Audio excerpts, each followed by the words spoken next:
Good night, good evening, everyone. Good evening, everyone. So sorry for the late start. We're starting a little bit of technical challenge out, but we're here. Thank God. My name is Wendell Lawrence. I'm the CEO of SpurrOpen.com, and SpurrOpen.com is a platform that helps individuals, organizations, churches, businesses, entrepreneurs, event organizers, anyone who needs to collect money and to do registrations online. That's what we do, and we're good at it, thank God. This every evening, every Wednesday evening, we have a conversation with a leader, and this is part of our series. This is 10th episode in our series, Spur Live Leadership Conversation, and we're focusing on leaders of churches who are making innovative strides in what we call the evolution of church. So church is not done as per usual, and these persons are making innovative strides in doing this. So as we're about to start, share this with a friend. Let somebody watch it. Tag a leader who you know needs to hear, what's going on, needs to hear innovative ideas and to see what church on the cutting edge looks like. This evening, we're going to be talking with an amazing leader, an amazing pastor, the pastor of Family Word and Worship, Pastor Junior Tucker. Are you there, Junior? I'm here, sir. How are you? Awesome. How are you? I'm good. How are you doing? How was your day today? Oh, it's it's been a rough one. Counseling meetings and meetings and yes, meetings. And yes. meetings. Yes. It's interesting. Meetings in the flesh, meeting by Zoom. Trust me, yes. Zoom should really cut me a nice check and send me back a little blessing. Just in the ministry, you understand me, for the usage. Yeah. Hallelujah. Yes, I know Zoom very well. No, it's true. It's like Zoom is now like how Google became a word, became an action word, and noun and verb, it just became a thing. Zoom is just quickly and rapidly going there. Patty and Coca Bread, Pepsi, Zoom. Those words are, you understand me? Those words are like the fixture. Yes. In life, in the way how life has evolved. My God, what a change that they've been through in the past couple of months, Junior. Oh, Jesus. I mean, it's let me tell you, man, I just had to get out the way and just find all of the IT people in my church and say, okay, what you do? For move your finger up on a phone? Let's go. Wow. And you just get thrown in the deep and you just learn to swim. That is what I want to talk about. That is what, because as I shared with you, the idea behind this program is that, well, some time ago, about a couple of months ago, Spur launched a product that allowed churches to collect tithe and offering online and some whole other stuff that we're doing. And so we're contacting different persons and saying, hey, we can do this. But in those conversations, we were finding out that they were struggling with more than just what we were coming to solve for them. They were struggling with a whole different, like how on earth are we going to do church Sunday coming? Even before we reach to what you talking about, And so this program was really birthed out of that experience.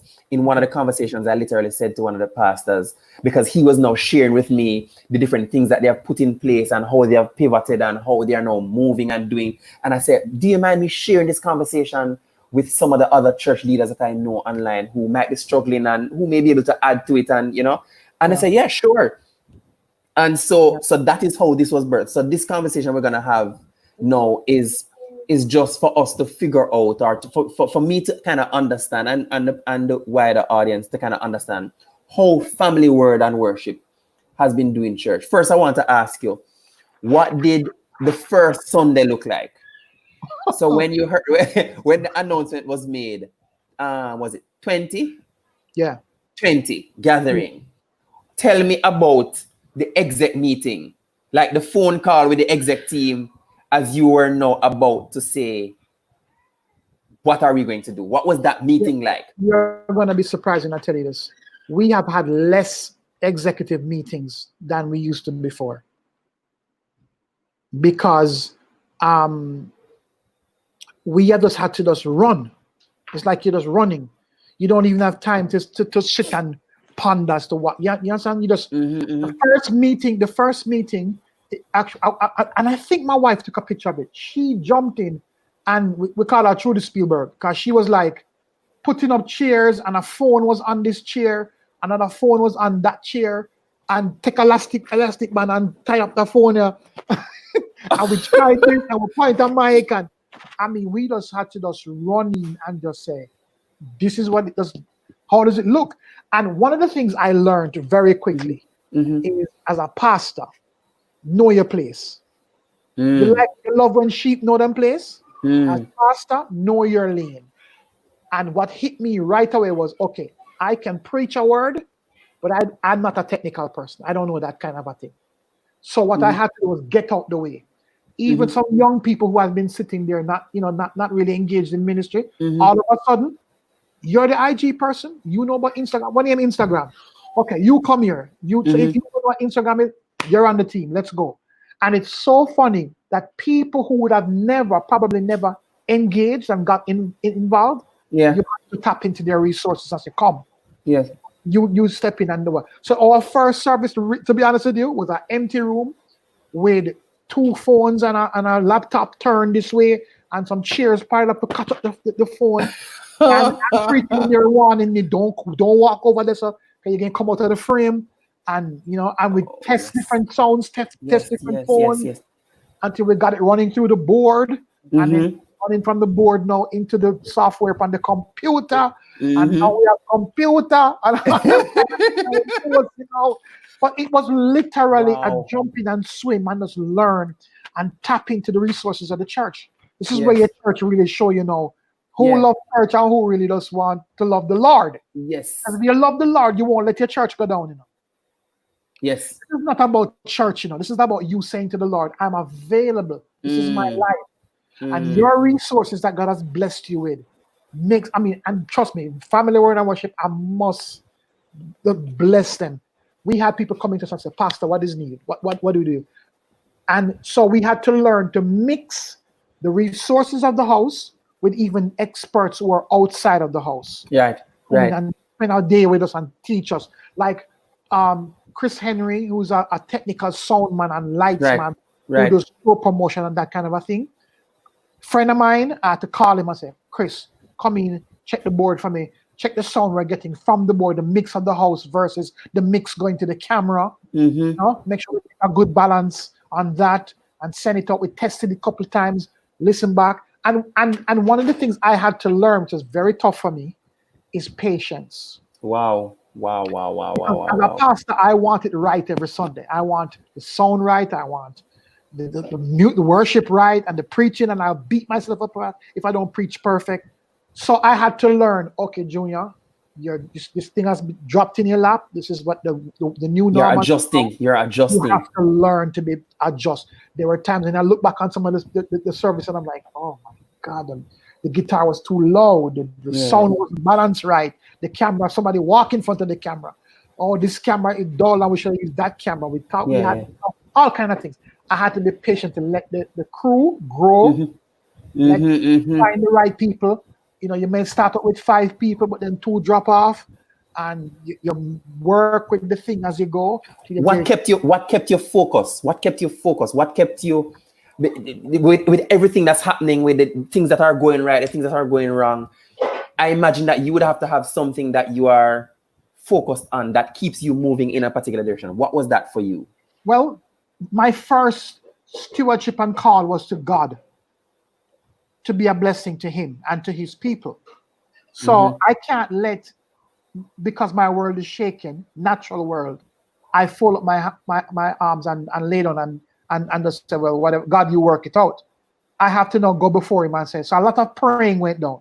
God, what are you saying in this time? How do I handle this? And then there were meetings in terms of not physical leadership meetings, but there was a lot of WhatsApp and talking like, well, how do we do this? How do we do that? Check out. There's also times you have to swallow your pride and look at what somebody else is doing and saying, right. How do you do that? It's not about my church and your church, and I don't want foolishness. It's about the kingdom. How do I move this thing? If you have something that can bless me, if there's wisdom, technical stuff, whatever, glean, learn, humble yourself, learn, apply it. If it is for you, it works, great. If I had to the focus I had to have is to make sure this is God's ship. He gave it to me to steward. I'm not gonna fail it. I'm not gonna fail him. So I had to keep that focus. The second thing I had to do, thank God, before all of this hit, family is the first name in our church. Right? It's not a lie. We are truly a family. So what does that mean? We were a culture from day one of people who kept in touch with each other.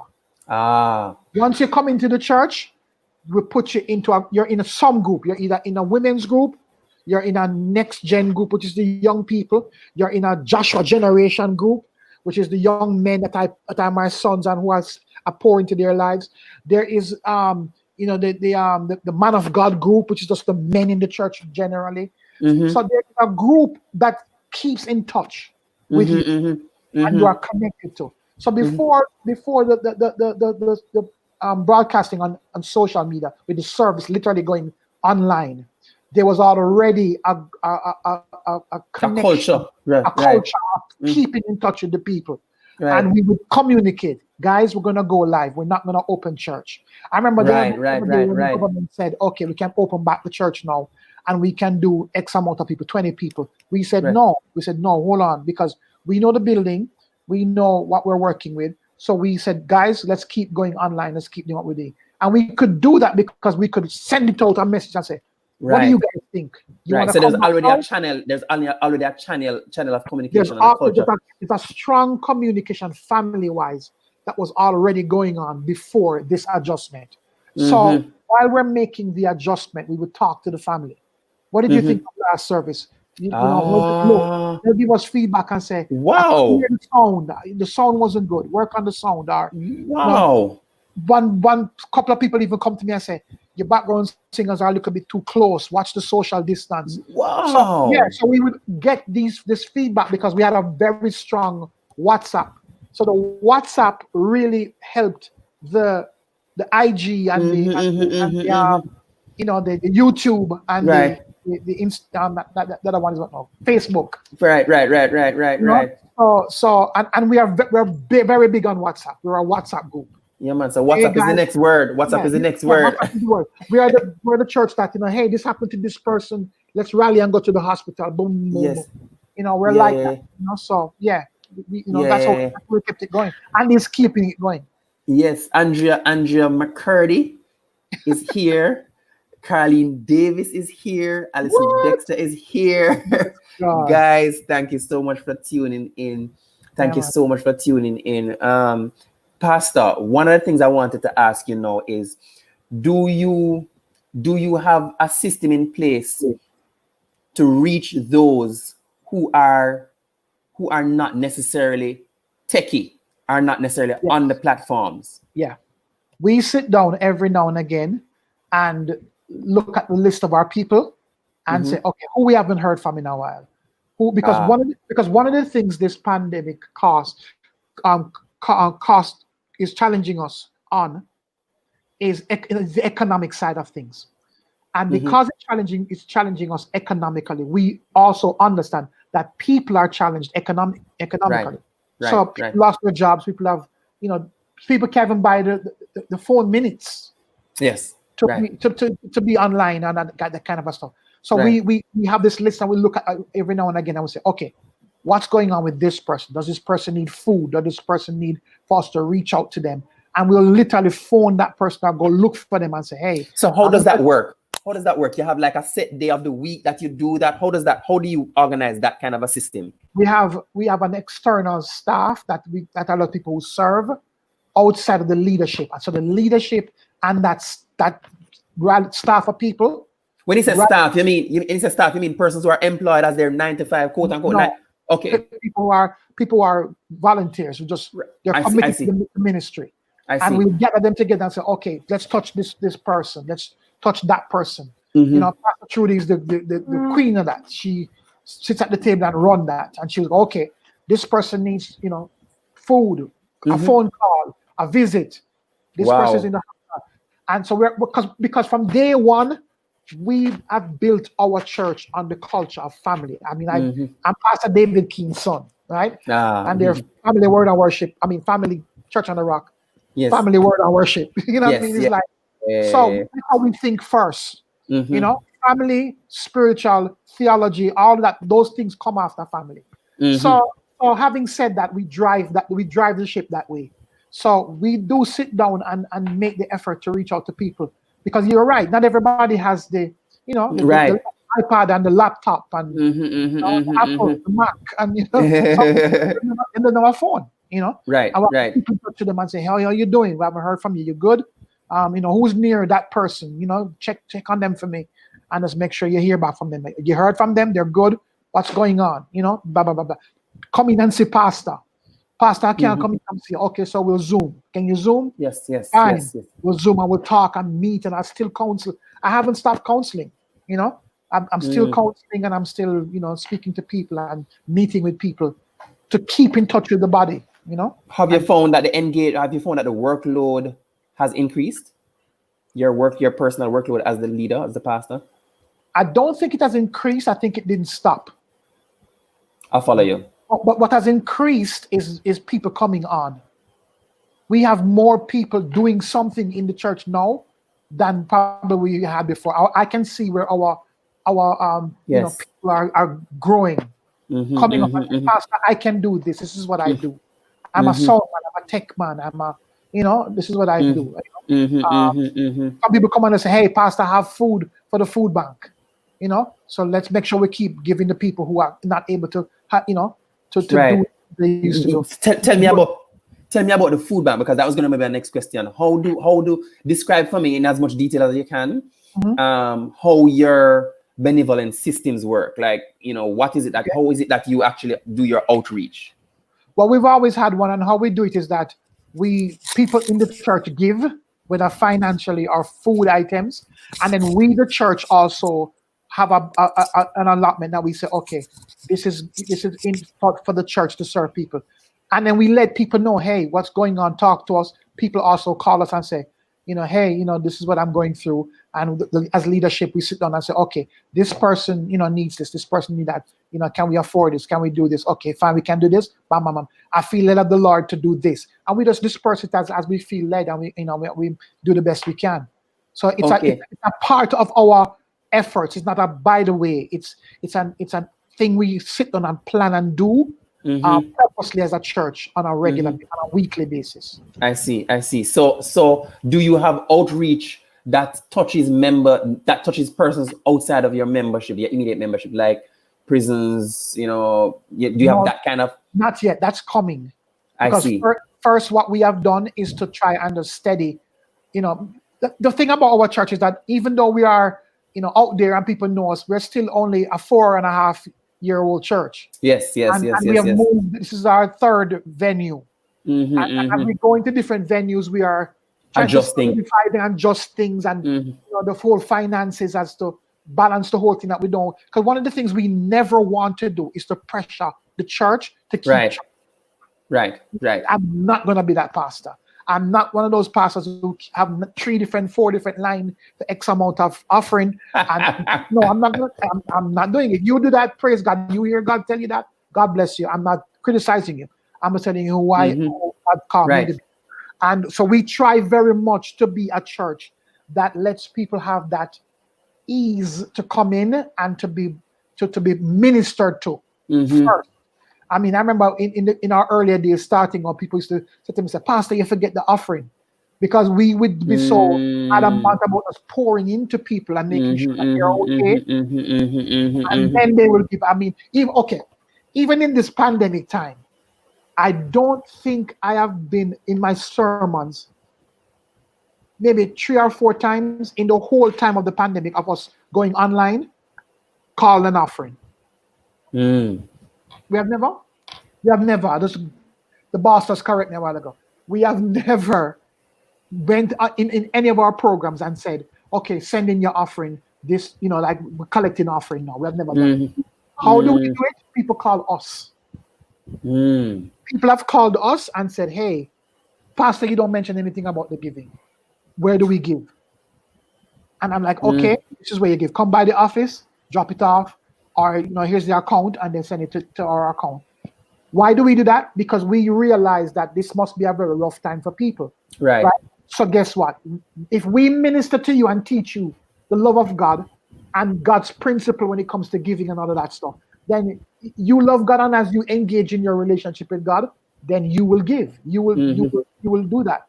Don't get me wrong. There are times when we will, reach out and say, hey guys, if you need to give your offering, this is where like WhatsApp groups and stuff like that. Yeah, because you have direct communication that handles that. Exactly. But in terms of our ministering of the word, and in this time, we believe people need ministry now more than ever than to be, worried about, twisting their arm for money and that kind of a thing. And that's not what we're about. So we try our very best to just facilitate, teach, let the Spirit of the Lord do the rest. That's interesting. This is interesting, guys. If you guys are being blessed by this, just shout a quick yes in the chat. Just shout a quick yes. Thank you, guys. I'm seeing Outsource Biz. I'm seeing Sandra, Paul. Family Word and Worship is on. Yep. Guys, just shout a big yes if you're liking what you're hearing here. If you're liking what you're hearing here. All right. So Pastor, I want to find out from you now, how do you handle, what's the toughest decision that you have had to make during this time? During this COVID time, in the past couple of months, weeks, that the country has had to deal with everything that's happening, what would you consider is the toughest decision that you have had to make in regard to church and how church is executed and how you continue to fulfill the mandate? And how did you go about making that decision? The toughest one for me is just not seeing the people, not being able to meet with the people in fellowship in terms of the word and the soaking up of the presence of the Lord. That is tough for me. So the toughest one for me was the other day, I think it was probably a month ago, when it was announced that, okay, we can now open it up a little bit, but the restrictions, and we chose to not do that. While churches were big enough to open windows, I think at one time they were like, no air condition. Well, for us, murder. I mean, that's for the type of building where we're in and the space we're in, we need air conditioning. They need it as you can drive people crazy. So for me, it was a tough one to wanting to see the people. But have to be wisdom says, no, how do I take, for argument's sake, Miss Sandra Paul, but then chase away Alison Dexter? I can't do that. How do I do that? I can't be between the two favorite people. So what do I do? You have to just say, you know what, and let everybody wait until we can, open the thing up in a particular way. To the point where this coming Sunday we're opening up. Right. I saw you made an announcement online. Read that. Yeah, we're opening up. But guess what? Here comes the decision thing again now. Normally for us, it's 2 services, right? At 8 o'clock. One at 8 and one at 10:30. And we would on average see about 150 people. Between the 2 services. 2 services, yeah. Right. This coming Sunday is 1 service, 10:30. And it's limited seats because of the restrictions. So it's tough for me. I know I have to open it because we're getting closer to that place, but we're not fully there where we're supposed to be. So we are now watching now and getting ready to how we're going to handle that whole transition. And it's tough. It's tough because some people going to call now and say, hey, can I get a seat? And it's like, no. How do somebody can't get a seat in them church? Yeah, how do you call and book your seat? It's not my church. It's your church. You built it by coming, sowing, being there. It's tough for me as a pastor to have to tell somebody, say, well, I see them done, so maybe next time. But this is what it is, and if we don't do it now, I feel like, I think we need to do it now so we can start the transition and start to open it up. But we are ready, If 150 people show up Sunday, then guess what? Next week we're doing 3 service. All right. Andrea is saying that the pastor missed the saints so much that he arranged a family Zoom call, the whole church jump on. Tell me about that. Tell me about that. Andrea brought up a good point. Tell me about that. We did that one time because I was just missing them so much. I said, hey, everybody jump on. And man, it was crazy. How many persons did you have on the call? How many persons do we have on that family? Approximately, not the exact, just like approximately. How much? About 40. Wow. And people were trying to jump on, and we were like, so how that go? We didn't say anything. We didn't say anything. We just look at each other and let's look at one another. What? And say, oh God, you did it?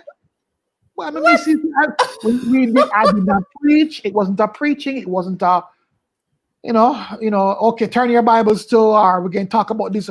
We just log on and say, oh, you do them KFC. Why you get fatigued? What am I do? People are doing, what am I do? And just a lime. Just dead.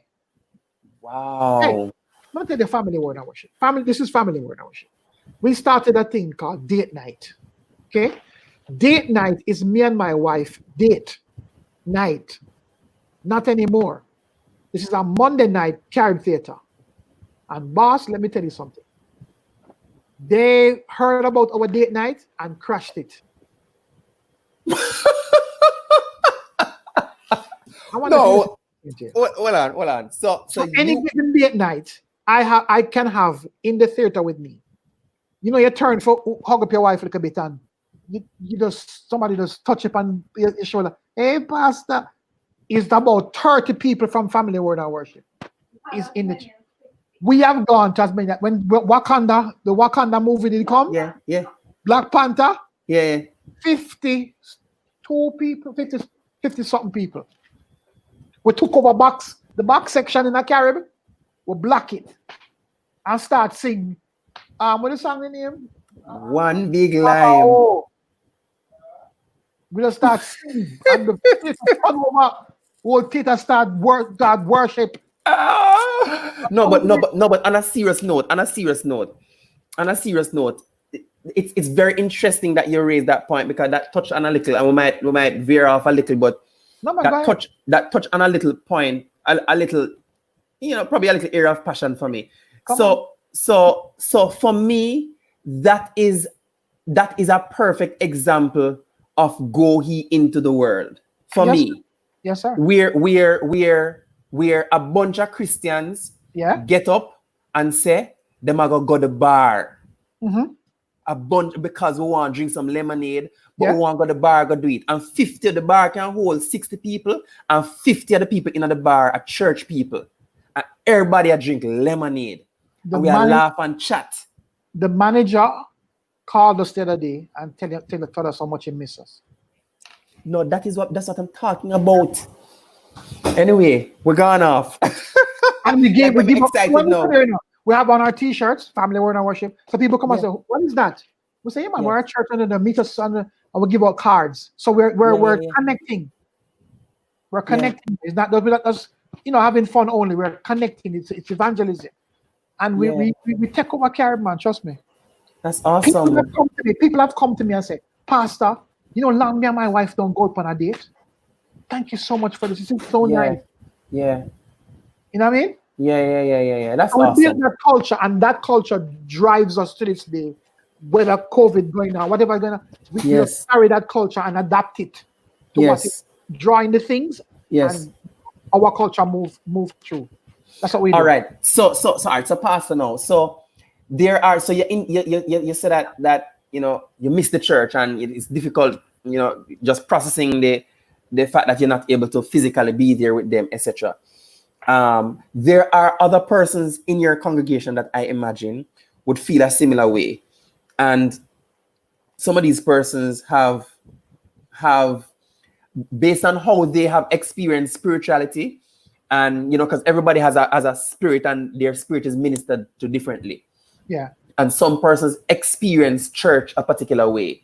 So one might be tempted to criticize and say, no, well, the church is everywhere, and the Lord is everywhere. Where you are, there's a church. But really and truly, in some person's experience of church, the physical place is part of how they have been used to experiencing church. And for them not being able to do that, it shake them a bit. It shake them in a real way, not just a superficial way. It really affect them. How do you minister to those persons? Well, that's where the pulpit comes in now, as to what you choose to minister. here's what I mean by that. When this year started, I thought this was the year of evangelism, okay, for our church. And I still believe it is, in a sense. It is. But when I say evangelism, I'm talking specifically the sermons, or the way I would drive the sermons. So I was studying and getting myself reacquainted and going back into the whole thing of that. Then pandemic hits. Okay? So I had to put that down for a second, because here comes now, daddy has to walk in now and say, okay, children, don't panic. Yes. You have been whipped. Yes.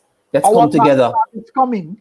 Yes. It doesn't take him by surprise. Yes. So if it doesn't, let's go up to where he is. Yes. Don't stay down in the earth now and watch the news too much. Yes. And you are so driven by what's going on in the natural, you don't see what he's doing in the spirit. So what I've had to do is to carry them now, take them hand now, walk them through spiritually as to why this is happening. What is God saying in all of this? How you navigate through it. So by the time we come through it now, or we're coming through it, they have remained strong. Well, as much as I can. Yes, I understand. Yes. I don't know if I can catch everybody, but you do the best you can by the Holy Spirit, and God, will do the rest. So, that's what I try to do. So the sermons had to, move a different way. The ministry had to move a different way. The focus had to be different. Like I said, we had to just take the emphasis off of the giving and what we were planning to do. So we came into this building, where we are in now, and we had to shuffle and, do some different. So the point I'm making is, you have to take the hit, and as daddy, carry the sheep with you through the hit and say, okay, it's going to be all right. So that takes more of me going before the Lord and spending more time with the Lord, Yeah. And with that. So you do that from, to answer your question, you do that from the pulpit. So in other words, you, the kind of messaging that you send out is a messaging to change the mindset, to bring a reminder of what is necessary. And to give insight. Yes. To give insight. What is God doing in all of this? If he is God, why would you allow it? What's this? What's his sovereignty versus his grace versus his timing? What does, all things work together for the good for those of them who love the Lord? You understand? Right. Like, these are living scriptures you're seeing now. So it's not just, let me tell you, that's something you just hear all the time in church. Right. It's what that was. It's like the man who said, when Peter was like, no, we're not drunk. This is what was said in Yes. I have to do as pastor. And they go, oh, okay. Yeah. It starts to come alive. Yeah, this didn't shake God. This didn't move God. Okay, so what is he doing then? Yes. And they stay encouraged. Yes. I want to know, what is he saying? Right now, like this last week, Sunday gone, I preached on stepping into the fog. Fog, which is the favor of God. And they're like, fog? No. I'm like, yeah. Because he's the God who's the conditions of this world don't move him, he moves it. Yeah. And it's like exceedingly abundantly, far more than you can ask or imagine. Yeah. Okay. With man, all things are impossible. With me, all things are possible. Okay. So you're seeing sovereignty now, alongside clapping together with grace. And you're like, okay. No, it's not God who just give me daily bread to just survive. Yeah. It's not God of, showing power, Yes. And it's an interesting journey. Yes, it is. Have you had to do any weddings or funerals? Yes. How did those work? How did that work? Zoom? We did one where it was spaced, social distance. Social distance, and people were in their mask and all that stuff, and small, very small in terms of numbers. I think it was like 10 or 15 people. And that's a funeral or wedding? Wedding. Yeah. Wedding. Nice. Any funerals? Did we do any funerals? No, we didn't do any funerals. No. Okay. Thank God. So and this wedding is in from members of the church or outside? This was somebody who we were counseling. I was counseling the couple, getting them ready for marriage, and they asked me if they could, if I would marry them and keep it at our church, and we did. It was an awesome wedding. Beautiful. Awesome. So like if the church has those how do you manage those kind of announcements? So let's say a particular member of the church is sick or got a promotion and you need to do those kind of announcements. Do you do that from your Sunday morning service when you're ministering, or you just go straight to the WhatsApp communication? Straight to social media. So all of those things are happening. Yeah. Because when I'm telling you, if people are they're not careful, they'll miss family word and worship, thinking that we're a Sunday church. We are Sunday is like a celebration of what we do during the week. We're very big. Date night is Monday, Tuesday is men's meeting, Wednesdays go deeper Bible study, Thursday is training day, Friday is the young people, Saturday is the women, Sunday is church. And there's something and a gathering, and then outside of that, there's a movie run, there's a food run, there's a karaoke and games night, there's a come up pastor yard and sit down and pastor yard pack. Because people come on and we are cook and movie and this is who we used to be. We're family. Trust me, we're family first. That's awesome. Pastor David would be so blessed. Trust me. Pastor David would be really blessed. Yes. How much of your experience as an artist, as an artist who has toured in the secular, toured in the gospel, how much and now you're ministering, you're a pastor, you're a leader, and in church. How much of the previous experiences of your life are you able to draw on for moments like these? A lot, because I have had people, even before the pandemic, I've had people come to me and say, this church is not for me, because I need something a little bit more traditional. And I get it, because I've learned this is who we are. We're not a church for everybody. Right? So because I constantly think, what would the man do who is not churched? How would he see us? Would he feel comfortable? Would he, like, I'll give you an example. We don't, like, people come to us and people come to me and say, Pastor, where's the membership? So and so. And I'm like, we'll get to that. It's like, I am more interested in them coming in, having that atmosphere where God speaks to them. They will come to me and say, Pastor, I believe this is my church. Because I believe if I minister to you, you are blessed. Like our counseling, we don't charge people for counseling when I counsel, right? Why? Because I just feel like we pour out, we bless them. People will say, you know what? God is saying to me, this is where I am planted. And they plant, they start to give because they feel led to give. It's not driving by a membership and this amount I give and you have to give and I want it. No, we just serve the people. We build relationships, and in building the relationship, they learn God, learn what all these different things are about. It's driven that way. So we think, how would the man who has never been churched think when he walks in? Yes. Does he appreciate, an usher coming up and saying, hey, good to see you, and that kind of a thing, where he sits, or the sound, Right. all that stuff. Right. Why? I wasn't raised in church. Right. Yeah. So the perspective would be different. It's different. Yeah. The perspective would be different. Yeah. Alison, Dexter, everybody's loving the conversation. Look, and I think you probably might have some new followers and a person's asking where the church is. Yeah, this is awesome. Where is that? This is the theater? No, we are around the street from the theater. The theater was on Phoenix. We're now on Belmont Road. I'm sorry. The theater was on Haining. It's called the Phoenix Theater. It's on Haining Road. We are now on Belmont Road, which is the Organa Gold. We're Organa Gold building. Right. Down the road from Hawkeye and a political party. I see. Praise the Lord. tell me about your as much information as you can share, your organizational structure. And the reason for me asking that is you're a young church. You said it 4 years. Yes. You're growing.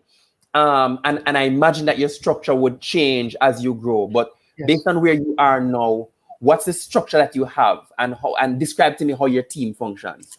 Okay, first of all, and just to set some context, and do this description for the purpose of encouraging another church or another young person or a person who is about to start a church and is looking to figure out what kind of team do I need to put together to fulfill whatever mandate I've received from God. Okay, our structure grows as the people grow. We don't grow the structure because the people. Here's what I mean by that. Yeah, I can make it clear in a minute. Yeah. All right. People come to us and they come to the Lord first. Right. And my first agenda towards them is this: what's going on with you? Okay, give you a perfect example. Pastor Andrea McCurdy, who's on here now, right? Yes. Came from a different church. Raise your hand, Pastor McCurdy, when you can. And all those who know her, just raise your hand too. Right, Reverend. So she came with her husband, and they came together a couple. And when they got there, the first thing I said to them was, "We're friends. That's one thing. You're coming to me and you say, I'm your pastor. No, this is your church. Okay. First thing I need to do is sit down for 6 months. Do nothing. Just sit and just hear God. Talk again in 6 months."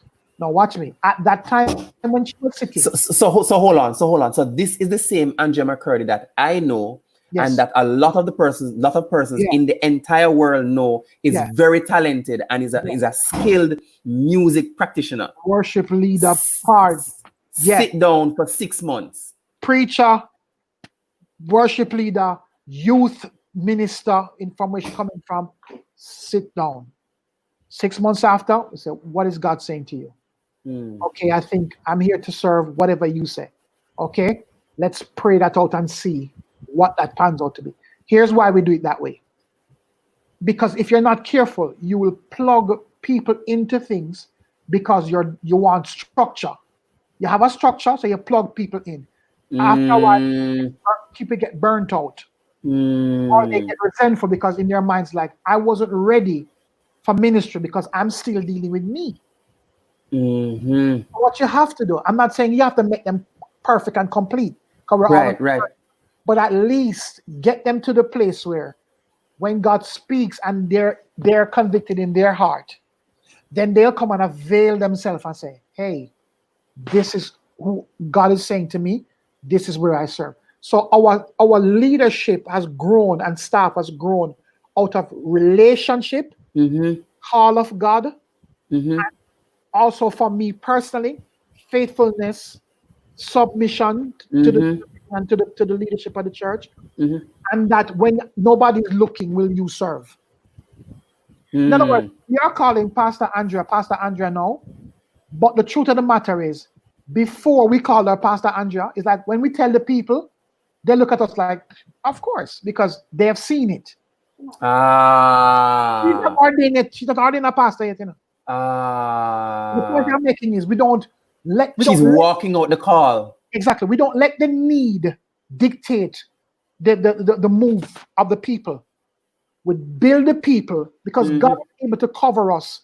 Even when we are limp, God will cover us while we're limping. Then when we're ready to put the right person in, that person is ready to be in. And it's a right fit. And is anointed, ready to they won't quit when the pressure hit them. You know what I mean? I'll give you an example.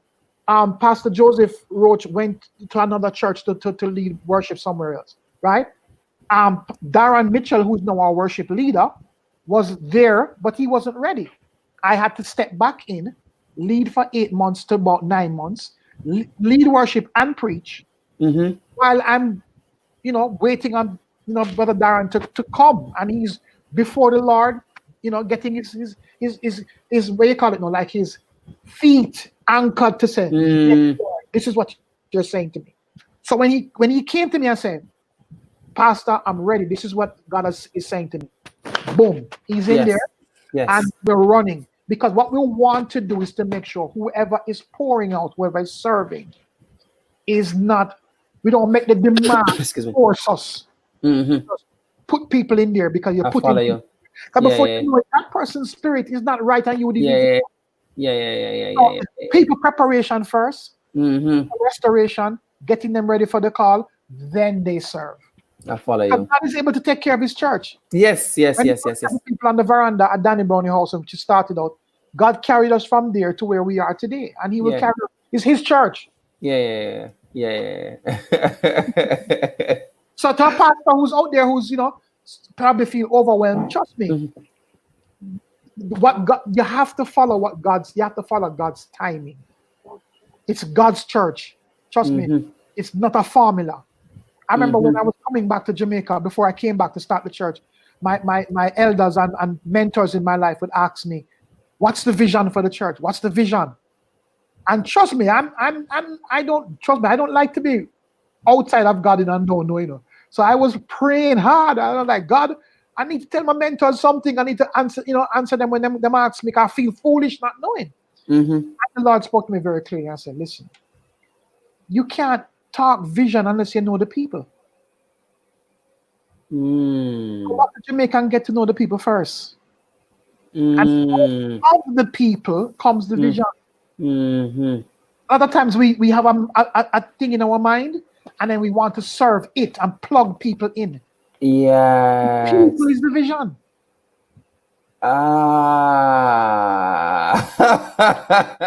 Here's our plan in our minds. I see a building. I see a building. I see a facility. Yes, I see a school. I see a school, and we're doing great because we're almost there. So come on, people. Come on in. 10, 15, 20. Where are we now? 3,000. We're doing great, man. You have 3,000 sick people.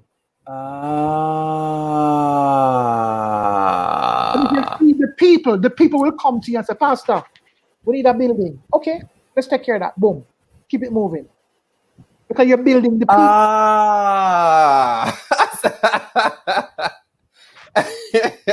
Yes. I learned that from a 70-odd-year-old man at a wedding. Yes. At a wedding, not at a wedding, at a banquet. And a friend of mine, and this man, I've never seen him before, don't know him, lean over to me and say, I hear you're going back to Jamaica to start a church. I said, yes. He said, do you have a plan?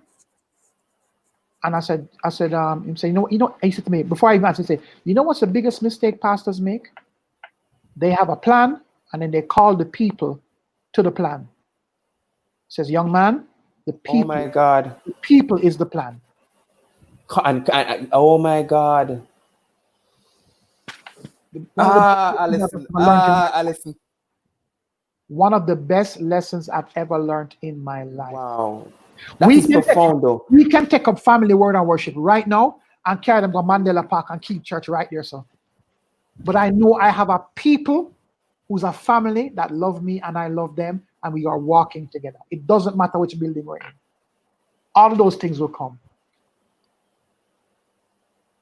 That's a very interesting perspective. You create the plan for the people. You don't try to beat people into a plan, into a pre-created plan. Because when they love you and you love them, and they see what God is doing, they will pay for the plan.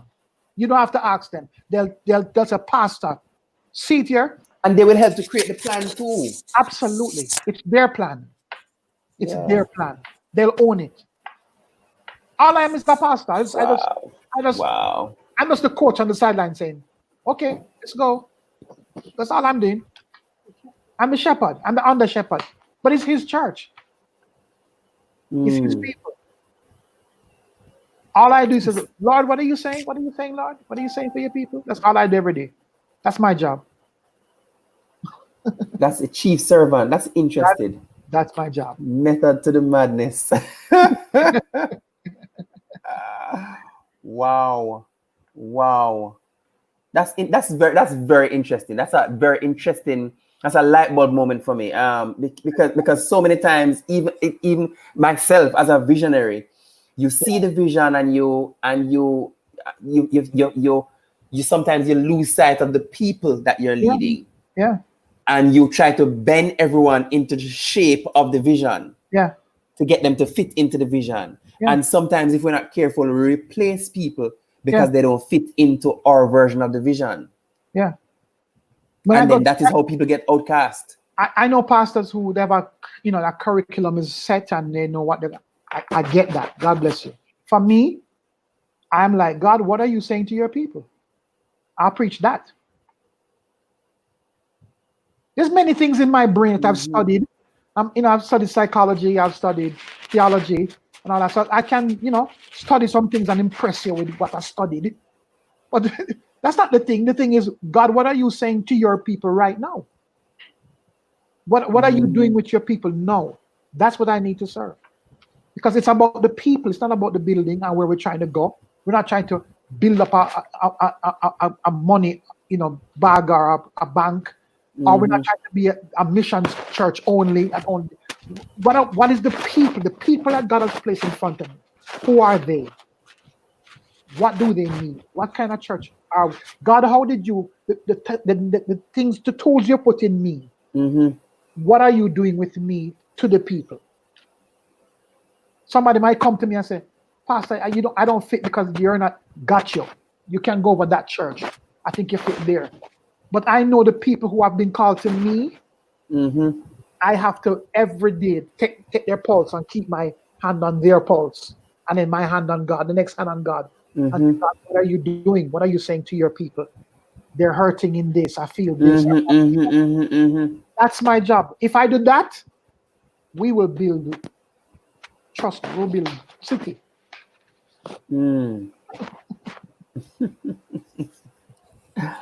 Pastor Junior Tucker, what do you like to do in your spare time? What do I like to do in my spare time?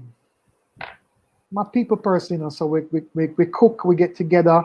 Yeah. Sit down to watch TV, basketball. Yeah. I'm looking forward to for the bubble in Orlando. And then LeBron get beaten. That's all I want to say. No letters or no emails. I will ignore you. All you know.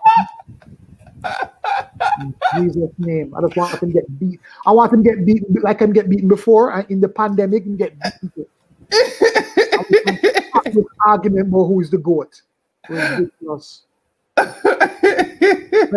saw the vexation from me a while ago? Yes. Pray for me. I saw it come over you. It came. Pray for me as I pray for myself. I mean well and I shall finish in Jesus' name. I'm tired of this comparison. Those two names should not be in the same sentence. Michael Jordan is the GOAT. End of argument. Revelation chapter 36, verse 2. Check your Bible, you'll see it. Done. Wow, guys, send a shout out. Let me see all the persons from here who are part of Family Word and Worship. Just reply in the comment and say present. Just say present. Let your pastor know that you are here and support. Pastor, it's been a great pleasure chatting with you. You kind of breezed through all of the questions that I had, all of the things that I wanted to find out. And I think one of the things that resonate, or one of the things that I'll just quickly mention, I should say, is the fact that you had a culture of communication before COVID. Yes. It does wonders. Yes. And I think from just conversations that I've had with leaders, I find that those organizations that had a pre-existing culture, a thick culture of communication, the adjustment for COVID was a minor adjustment. Digital communication, I should say. Yes. The adjustment for COVID was a minor adjustment for them. They were just able to leverage systems that they had already have in place. Yeah. Where do you see church going? Where do you see church? I believe church has evolved. I believe that the way how church is done has evolved. What is your take on that? Where do you see church going? I think it's morphed into a twofold type of thing. It's both. I don't think one has come to eliminate the farmer. I think the latter has come to enhance the farmer. You know, when I'm away and I can't reach my church, then I just log on and I'm there. You know. However, the logging on will never replace the touch of the Holy Spirit in the sanctuary with you touching and agreeing with the saints. That will ever go away. So I believe the churches that used to only say them have 50 people because the room small, now them have 50 in the room, but them have, you know, some of them can have outside of the church. However, I just think those two things will help, you know, to grow the church, you know. So I think we will get back to a place where the sanctuary will be filled again, you know. Will it be, you know, like it used to be fully? No. But I think we will get back to where the, you know, the meeting of the saints will be more than the you know, the online. But the online will be there as a tool. You know what I want to ask you, Pastor? As a performer, how do you, because you still perform, you know, you still do the stage, you still Junior Tucker. You know, how do you do that? How do you manage that? And how do you protect our God against overdoing one as opposed to the other, keeping them in perspective, etc.? But one of the things I've learned within my God, which has helped me to not be as frustrated as I used to be, learning it, is I've learned that all of my gifts are tools in his hands. And I'm learning that he has his seasons as to when he requires what tool he needs. I have not done an album in 5 years. I've not done any music in 5 years. And that's very strange for me. And when I think about music, I mean, I don't feel any music. I try to write and it does not write. Wow. To shut that off. And he's been talking to me about being the pastor. So I knew I would get back to that place where I would do music again real soon. So what I've learned with God is that God in his seasons knows what he requires of you, you know, you're in. And I don't worry anymore. I just say, okay, Lord, whenever you're ready, you know, you will do that and you'll put me back out on the road again and I'll balance the two, you know. But for now, this is a baby. And yes. She's 5 years old come November. And nice, congrats. Yeah, and as a baby, you have to just really make sure her legs strong and what I'm doing in the meantime is to build up the other leaders beside me. Right. But when I'm ready to move on to maybe another plant, you know, another branch, or maybe something else, people in the house stand and it keeps. It's not Junior Tucker Church. It's right. The word of worship will go beyond Junior Tucker. Yes. So I have learned to recognize the seasons and what he's pulling out of me at the time to do what he wants to do. By the way, are you going to continue this after the pandemic? Yes. Your boss is secret. Your boss it. It's because this in and of itself has evolved. Even in the way how we have the conversations and the kind of thing. This is something that I believe is helpful. And as much as it is an adjustment for me personally, and you know, those who know me will know that. But I find that it's valuable. So it is. Yes. Awesome. Yeah, man. Well, thank you, Pastor, for being here. As I'm about to wrap now, and I'm gonna ask you in a few seconds to just encourage some other leaders, not just leaders in your church, but other leaders around the world, around the country. But right before we do that, I just want to thank everyone for being present. Valerie, Verna, Tanya, Andrea, Theresa, Bernard is here. Guys, thank you so much for joining in. If you like what you heard, just give a shout out.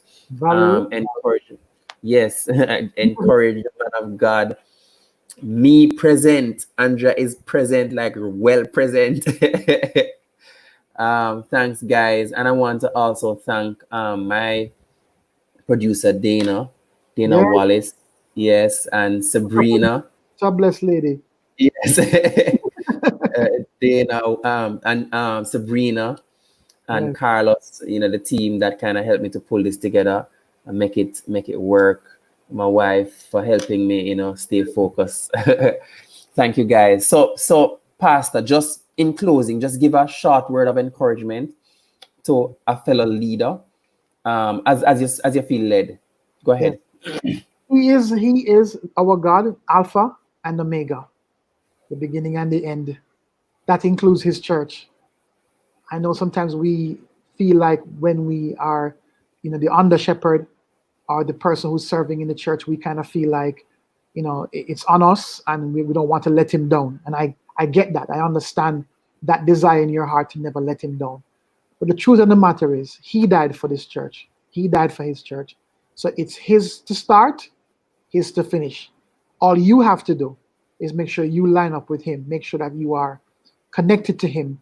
Stay focused on him, that he will lead you. Every step of the righteous man is ordered by God. Every step. That means before you make a step, you have to consult him for what the next step is, because he's the one who orders it. Therefore, he's the one who knows every step you're supposed to make. So once you do that, you'll be fine, and he will be glorified, and we will all get the victory. So be encouraged. Your personal time with the Lord is far greater than your time in ministry. And once you do that, the latter will be easier. God bless you, and stay encouraged, guys. Our King soon come, and it will all be well. Praise God. Awesome. Thank you so much, Pastor. Looking forward for our chat again. We will link. Anytime. Take care, guys. Have a wonderful night.